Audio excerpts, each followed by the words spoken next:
Karibu Samdizo. Simulizi. Huu ni mwanzo wa simulizi iitwayo Pembe la Ng'ombe. Katika kijiji cha Kichanganyiko kilichopo pembezoni mwa mto Msimbazi, palikuwa na kijana mmoja aitwaye Aziz. Aziz alikuwa na umri wa miaka 25, mwembamba kama mti wa muhogo uliokosa mbolea, lakini alikuwa na ulimi mtamu kama asali ya mwitu. Kila mtu kijijini alimjua kama yule mtu wa Mungu. Alivaa kanzu ndefu nyeupe kila siku, alisoma Qur'ani kwa sauti ya kupasua kichwa asubuhi, na alipita nyumba za watu akiwaambia, ndugu, tabia haijifichi. Mungu anaona kila kitu. Lakini nyuma ya pazia, Aziz alikuwa tofauti kabisa. Alikuwa mvivu wa kazi, alipenda kula bila kulipa, na alikuwa na tabia ya kushikilia vitu vya watu kidogo kidogo. Lakini aliamini kwamba ikiwa atajificha vizuri, atapata binti wa mzee Hamisi, Mwanahawa, ambaye alikuwa mzuri kama mwezi wa mwezi 15 na alikuwa na elimu ya chuo kikuu. Siku moja Aziz alisikia kwamba mzee Hamisi alitafuta mchumba wa binti yake. Aliamua kufanya project yake kubwa. Alinunua kanzu mpya, alipaka mafuta ya nazi kichwani mpaka akang'aa kama kioo, na akaenda nyumbani kwa mzee Hamisi akiwa na Biblia moja mkono mmoja na Qur'ani mkono mwingine ili awe asilia. Assalamu alaikum mzee. Mimi nimekuja kutafuta baraka za ndoa, alisema Aziz kwa sauti ya unyenyekevu. Mzee Hamisi, mtu mzito mwenye ndevu nyeupe na tabia ya kutojua mchezo, alimwangalia kwa makini. Karibu kijana. Lakini hapa kwetu sisi hatuchagui mume kwa maneno matamu tu. Tabia haijifichi. Aziz alitabasamu kwa upana. Hilo ndilo neno langu mzee. Tabia haijifichi. Mimi ninaishi maisha ya unyofu. Siwezi hata kuiba yai la kuku wa jirani. Wakati huo huo, nyuma ya nyumba, kuku wa mzee Hamisi walikuwa wakipiga kelele sana. Mwanahawa alitoka nje na kufungua mlango wa kizimba. Kuku mmoja mkubwa alitoroka na kuanza kukimbia kuelekea shamba. Aziz aliona fursa. Aliruka haraka na kumkamata kuku huyo kwa mkono mmoja, lakini alipomshika, yai lililokuwa ndani ya kuku lilipasuka na kumwaga yote juu ya kanzu yake nyeupe. Badala ya kuwa na aibu, Aziz alicheka kwa sauti. Hii ni baraka mzee. Yai la asubuhi ni ishara ya wingi wa riziki. Mwanahawa alicheka kidogo huku akifunika mdomo, lakini mzee Hamisi alibaki kimya, macho yake yakimchunguza. Ili kuficha aibu hiyo, Aziz aliamua kuwafanyia kazi kwa hiari. Aliingia shambani na kuanza kulima. Lakini baada ya dakika 10 tu, jasho lilimtoka kama mvua. Alikaa chini ya mwembe na kuanza kula matunda yaliyoanguka. Alipomaliza kula, alificha maganda chini ya majani na kurudi nyumbani akiimba nyimbo za dini ili kuonyesha bidii. Wazee wangu, nimefanya kazi kwa bidii sana leo, alisema huku akipumua kama mbwa aliyekimbiza sungura. Mwanahawa alimpa maji ya kunywa. Alipokunywa, tumbo lake lilitoa sauti kama eguru, sauti iliyosikika hata nje ya nyumba. Aziz alijifanya hakusikia. Hii ni sauti ya Roho Takatifu inayoshukuru, alisema. Jioni hiyo, mzee Hamisi alimwalika Aziz akale chakula cha jioni. Kulikuwa na wali, mchuzi wa samaki na mboga. Aziz alikula kama mtu aliyekwisha kufungiwa miezi 3. Alipokuwa anakula, aligundua kwamba alikuwa amesahau kuvaa suruali yake vizuri baada ya kulima. Zip yake ilikuwa imeshuka kidogo na chupi yake ya rangi ya pink aliyoiba kwa kaka yake ilikuwa inachomoza kidogo. Mwanahawa alipoiona aligeuza uso wake haraka ili asicheke. Lakini dada yake mdogo, Asha, msichana mdogo mjanja wa miaka 12, alipiga kelele kwa furaha, kijana Aziz amevaa chupi ya pink kama binti. Nyumba nzima ilipasuka kwa kicheko. Aziz alijaribu kuinua zip yake haraka, lakini alipoinua aligonga meza na sahani ya mchuzi ikamwagika juu ya kanzu yake ambayo tayari ilikuwa na yai la kuku. Mzee Hamisi alitikisa kichwa. Kijana, tabia haijifichi. Hata kama unajaribu kuificha kwa maneno matamu. Aziz alisimama haraka, akajifuta kwa leso na kusema, hii ni mtihani tu mzee. Kesho nitarudi na maelezo mazuri zaidi. Alipotoka nje, mvua ilianza kunyesha. Badala ya kukimbilia nyumbani, alikimbilia nyuma ya nyumba ya mzee Hamisi ambapo kulikuwa na baiskeli ya Mwanahawa. Aliiba na kuikimbia nayo ili kufika nyumbani haraka. Lakini baiskeli ilikuwa na taa iliyoharibika. Alipofika kwenye daraja dogo la mto, gurudumu lilichomeka kwenye matope na Aziz akapinduka na kuanguka ndani ya mto, chupi ya pink ikitokea wazi wazi chini ya mwangaza wa taa ya barabara. Wanakijiji waliokuwa wakirudi kutoka shambani walimwona na kuanza kumpigia kelele na kicheko, pembe la ng'ombe, pembe la ng'ombe. Hapo ndipo jina lake jipya lilizaliwa, Aziz pembe la ng'ombe, kwa sababu alikuwa anajaribu kuwa ng'ombe mkali wa kijiji kwa maneno, lakini pembe zake zilikuwa zinaonekana wazi wazi kila wakati. Kesho yake asubuhi, vijana wa kijiji walikuwa bado wakicheka na kumtania Aziz. Kila alipopita barabarani, mtu fulani alikuwa anapiga kelele, ehe, pembe. Chupi ya pink ipo wapi leo?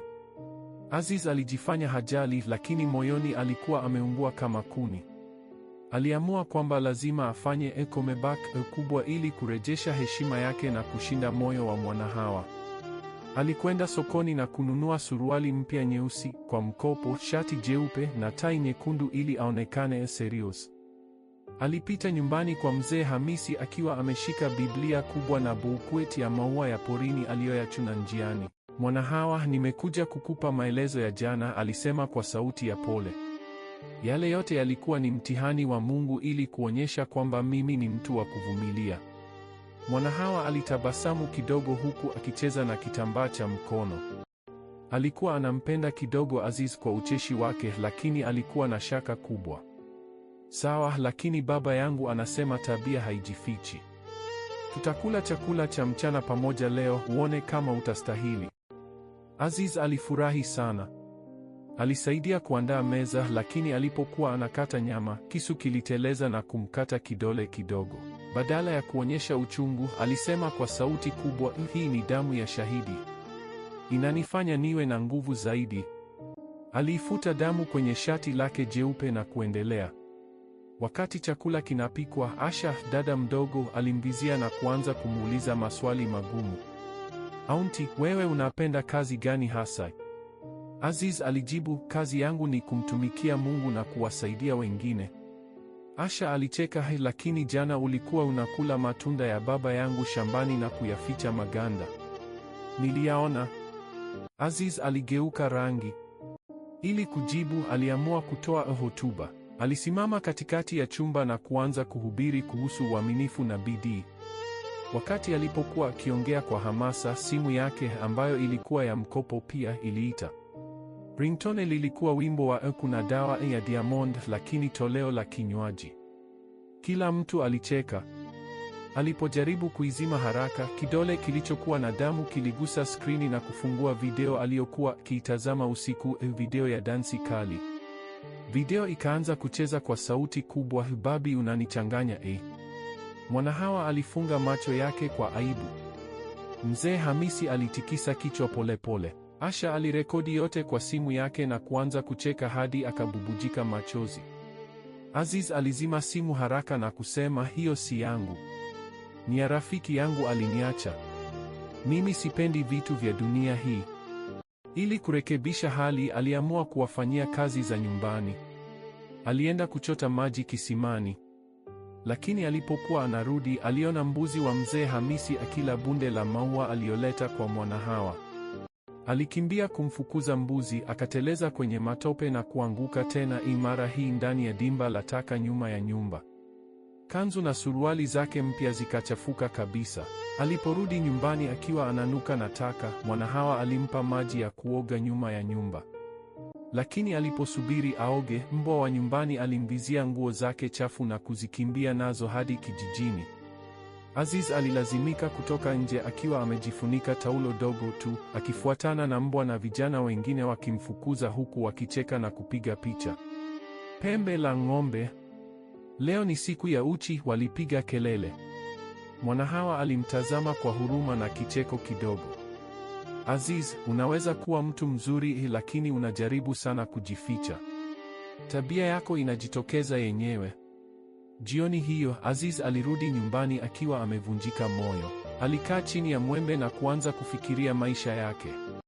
Kwa mara ya kwanza alianza kuona kwamba kujificha hakumsaidia. Lakini bado alikuwa na mpango mwingine mkubwa kwa siku iliyofuata. Alisikia kwamba mzee Hamisi alitaka mtu wa kumsaidia kuuza ng'ombe sokoni. Alifikiri hii ndiyo fursa yake ya mwisho ya kuonyesha uwezo. Lakini alijuaje kwamba ng'ombe huyo alikuwa na pembe kali na tabia mbaya zaidi kuliko yeye? Baada ya aibu kubwa ya siku iliyopita, Aziz hakukata tamaa. Aliamka asubuhi na mapema, akaoga maji baridi ili kuosha dhambi, na akaenda moja kwa moja kwa mzee Hamisi. Baba, nimesikia unataka kuuza ng'ombe mkubwa sokoni. Mimi niko tayari kukusaidia. Sina hofu, alisema kwa kujiamini. Mzee Hamisi alimtazama kwa muda mrefu kisha akasema, sawa. Ng'ombe huyo anaitwa Kifahari. Ana pembe ndefu na tabia ya kushambulia. Kama utamweza, nitakupa nafasi ya kumuoa Mwanahawa. Lakini kumbuka, tabia haijifichi. Ya ng'ombe na yako. Aziz alifurahi sana. Aliona hii kama fursa ya mwisho. Alivaa nguo za kazi zilizokuwa bado na harufu kidogo ya taka na akaingia zizini. Kifahari alikuwa ng'ombe mkubwa, mweusi na macho yake yalionekana kama yanasema, usinipige mchezo. Aziz alianza kwa kujifanya mtaalamu. Alimfunga kamba shingoni na kuanza kumvuta. Ng'ombe hakutaka. Alisimama kama jiwe. Aziz alivuta kwa nguvu zote, lakini badala yake Kifahari aligeuka ghafla na kumpiga kwa pembe chini ya mkono. Aziz aliruka angani kama mbuzi na kutua kwenye rundo la samadi fresh. Oh! Samadi ya Baraka, alipiga kelele ili kuficha aibu. Mwanahawa na Asha walikuwa wakiangalia kutoka mbali. Asha alikuwa anarekodi tena. Aziz hakukata tamaa. Alichukua fimbo na kuanza kumchapa Kifahari kidogo. Ng'ombe alikasirika zaidi. Alimkimbiza Aziz kuzunguka zizi mara 3. Aziz alikimbia kwa kasi, suruali yake ikashuka tena hadi magotini. Alipojaribu kuinua, alijikwaa na kuanguka ndani ya ndoo ya maziwa ambayo ilikuwa ina maziwa yaliyotoka kamuliwa. Alitoka ndani ya ndoo akiwa mweupe kote na maziwa yakimtoka kuanzia kichwani hadi miguuni. Kifahari alisimama na kuanza kulamba maziwa yaliyomwagika chini na kumfanya Aziz aonekane kama katoka kucheza na ng'ombe. Mwanahawa alicheka hadi akashikwa tumbo la uzazi. Aziz, wewe si mtu wa kawaida. Ili kurekebisha, Aziz aliamua kumfunga Kifahari vizuri na kumpeleka sokoni. Walipokuwa njiani, watu walikuwa wakitazama na kucheka. Mmoja alipiga kelele, pembe la ng'ombe anampeleka pembe Kifahari sokoni. Katika soko, Aziz alijaribu kuuza ng'ombe kwa bei ya juu. Alihubiri kwa sauti kubwa, huyu ng'ombe ni baraka. Ana nguvu kama imani yangu. Wakati alipokuwa akiongea, Kifahari alinyosha shingo na kula tai nyekundu ya Aziz moja kwa moja kutoka shingoni mwake. Watu walipiga kelele kwa kicheko. Halafu tukio kubwa likatokea. Kifahari alipoona mbwa mdogo sokoni, aliogopa na kuanza kukimbia ovyo. Aziz alikuwa bado ameshikilia kamba. Ng'ombe alimkokota kama gari, Aziz akiburuzwa chini huku suruali yake ikivuta mchanga na kuacha chupi ikionekana tena. Watu sokoni walipiga picha na video wakicheka. Mwishowe Kifahari alisimama karibu na duka la chai. Aziz alisimama akiwa amechafuka, maziwa na samadi na mchanga mwilini mwake. Mwanahawa alikuwa amefuatana na baba yake na walishuhudia yote. Mzee Hamisi alisema kwa sauti ya pole, Aziz, umenifundisha somo leo. Tabia haijifichi. Wewe ni mcheshi, una moyo mzuri, lakini unapenda kujifanya wewe si wewe. Leo umeonyesha tabia yako halisi mbele ya watu wote. Aziz alikaa chini akiwa amevunjika. Kwa mara ya kwanza aliangalia Mwanahawa machoni na kusema, nimefanya makosa. Nilijaribu kuwa mtu ambaye siye ili niweze kupata wewe. Lakini pembe zangu zimeonekana wazi. Mwanahawa alitabasamu kidogo na kusema, labda sasa ukiacha kujificha, tunaweza kuanza upya kama marafiki. Lakini hadithi haikuishia hapo. Usiku huo Aziz alipata wazo jingine la mwisho la kurekebisha picha kabisa. Usiku huo Aziz hakulala. Alikaa chini ya mwembe wake akifikiria maisha yake yote. Picha za aibu zake zilikuwa zimesambaa kijijini kama moto wa pori. Simu yake ilikuwa imejaa video na picha za pembe la ng'ombe. Alipoamka asubuhi, aliamua kufanya kitu ambacho hakuwahi kufanya, kuwa yeye mwenyewe bila kujificha. Alivaa kanzu yake ya kawaida iliyokuwa na madoa ya yai na samadi, hakuchana nywele wala hakupaka mafuta. Alienda moja kwa moja nyumbani kwa mzee Hamisi.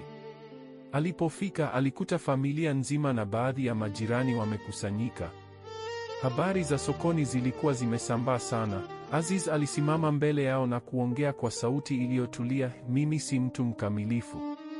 Mimi si mtu wa dini mkubwa kama nilivyojifanya. Mimi ni mvivu, naipenda chakula cha bure, na mara nyingi hujaribu kujificha ili niweze kupata kile ninachotaka. Leo nimeamua kuwa wazi. Tabia haijifichi, ina yangu imejificha vya kutosha. Asha alicheka kidogo, lakini Mwanahawa alimsikiliza kwa makini. Aziz aliendelea, mimi si mtu wa kuuza ng'ombe wala sijui kazi ngumu. Lakini ninaweza kujifunza. Kama Mwanahawa atanipa nafasi, sitamfanyia maonyesho tena. Nitafanya kazi kwa bidii, hata kama nitafanya polepole na kujifunza. Mzee Hamisi alitabasamu kwa mara ya kwanza. Kijana, maneno haya ndiyo yamenifurahisha zaidi. Ulijaribu kujificha kwa miezi, lakini siku chache za aibu ndizo zimekufanya uwe mwaminifu. Hiyo ndiyo tabia halisi inayotakiwa. Mwanahawa alisimama na kusema, Aziz, sikupendi kwa sababu ya kanzu nyeupe au maneno matamu. Nilikuwa naona tabia yako inajaribu kujificha. Leo umeiondoa maski. Tunaweza kuanza kama marafiki na kuona inakwenda wapi. Wanakijiji walipiga makofi na kicheko. Mmoja alipiga kelele, pembe la ng'ombe amegeuka pembe la uaminifu. Kuanzia siku hiyo, Aziz alianza kubadilika polepole. Alisaidia shambani bila kujifanya, alikubali makosa yake na akaacha kuiba matunda na kuku za watu. Wakati mwingine alikuwa bado anafanya makosa na kuwa na aibu kidogo, lakini sasa alikuwa anacheka nayo badala ya kujificha. Miezi michache baadaye, Aziz na Mwanahawa walifunga ndoa ndogo kijijini. Wakati wa harusi, Aziz alisimama na kusema, nimejifunza somo kubwa maishani, tabia haijifichi. Unaweza kujaribu kuifunika kwa maneno matamu, nguo nzuri na maonyesho, lakini siku moja itatoka yenyewe, na mara nyingi itakuja na samadi, maziwa na chupi ya pink. Wote walicheka kwa sauti kubwa. Asha alicheza na kuimba, pembe la ng'ombe ameolewa. Na hivyo ndivyo simulizi ya pembe la ng'ombe ilivyoishia, si kwa aibu tu, bali kwa kicheko, mafunzo na mabadiliko. Huu ni mwisho wa simulizi hii yote. Asante kwa kusikiliza hadi mwisho. Usisahau kusubscribe, kulike na kucomment maoni yako. Nini umejifunza?